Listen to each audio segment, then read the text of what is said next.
The Humane Society of Huron Valley is located in Ann Arbor, basically Dixboro, but we cover all of Washtenaw County and Plymouth and Canton. In terms of if you have a stray dog in those areas, they're definitely going to come here. Any animal that could be a companion animal can actually, we would take in and care for until we could find it a home. On average, we take in around 100 to 120 animals a week. Last year in 2013, I believe we only had 2 weeks where we adopted more in 1 week than we took in. So you can see there's still a need for shelters, unfortunately. And we do try to help out. We do have a full-service veterinary clinic that's open to the public. We have several orientations a month for people who are interested in becoming a foster parent. It's intense job. It's time-consuming because it's basically running a shelter away from the shelter. And I work with our programs to help get them promoted, whether it's animal adoptions or the veterinary clinic, or it could be dog training or humane education, anything like that. I try to help make sure that people know how to find us when they need us. But mainly I direct and run the education programs. We have a lot of them that run on-site, and then we do a lot of off-site programs as well too.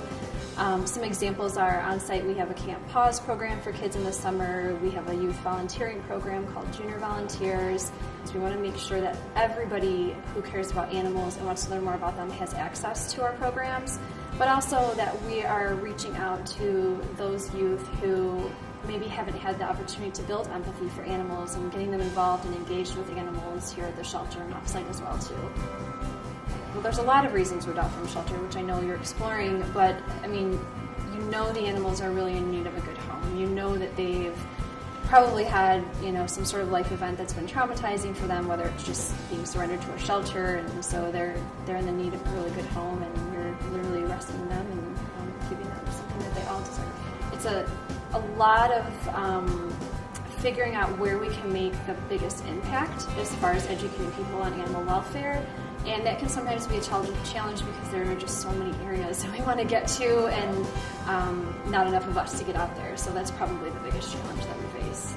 Working with the kids and just seeing the amount of compassion and love that they have for animals, and it's amazing when you have a 4 or 5-year-old come in and they just care wholeheartedly about an animal that we're working with, and they want to teach other people, and they go home and teach their parents and teach their friends about how to care for them properly, and that's something that always brightens our day. Just love animals. I started out actually in the volunteer department, and then from that was asked to work with the foster program. It's expanded quite a bit since I started working. We've got one here right now that's pretty cool. There's an orange cat, Amelia, who was a house pet. She's from declawed, so we let her out. She got out in the wintertime now, had frostbite, so she's an adorable little thing with very, very tiny ears. So in fact, sometimes it's easier for them sometimes because they get more attention. They have interesting stories or heartbreaking stories, and so people come out to see them without them. And we always seem to manage to find somebody. It's pretty easy to adopt. Really, when you come in, we just ask you to fill out a small survey. We kind of just get a history. Have you had pets before? What's your lifestyle like? Are you looking for an active dog or a kitty cat that's active, or a kitten or a puppy? Just to find out, so we can help you find the best match for your family lifestyle and the time you're home.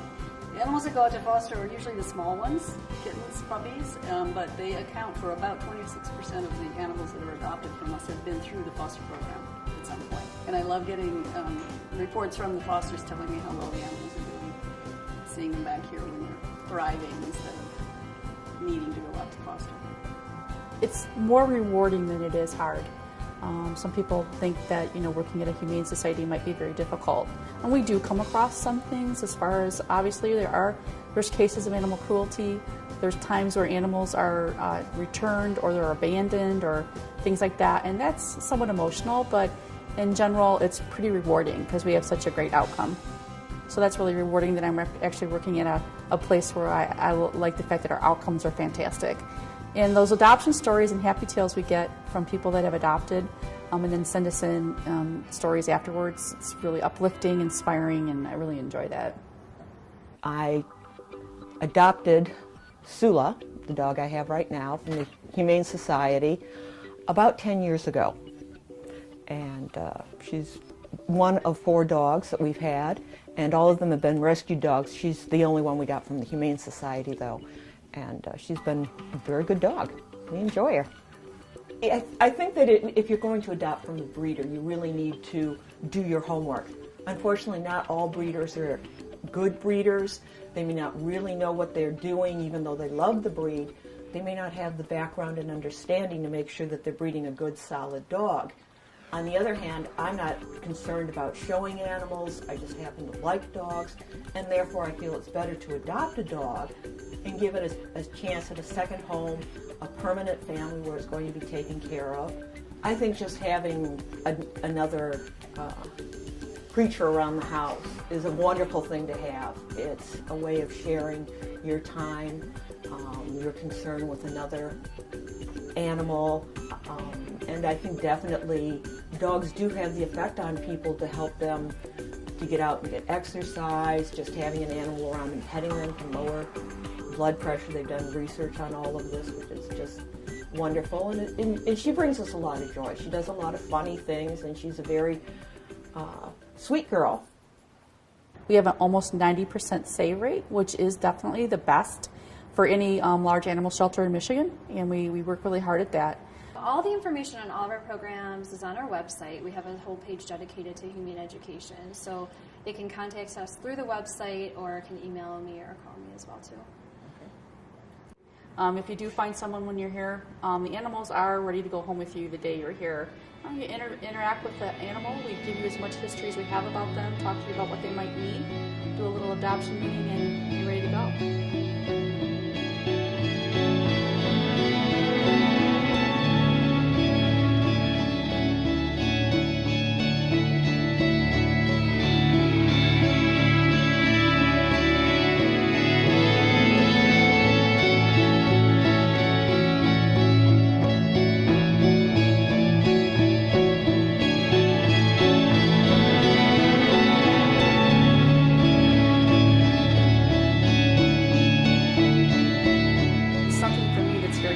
Personally, as I know that there are so many animals that end up in shelters across the country. 3 to 4 million this year alone will end up in a shelter, and there just simply is not enough homes for them all. So for me, I always ask people to please go to the shelter first, and we say make adoption your first option.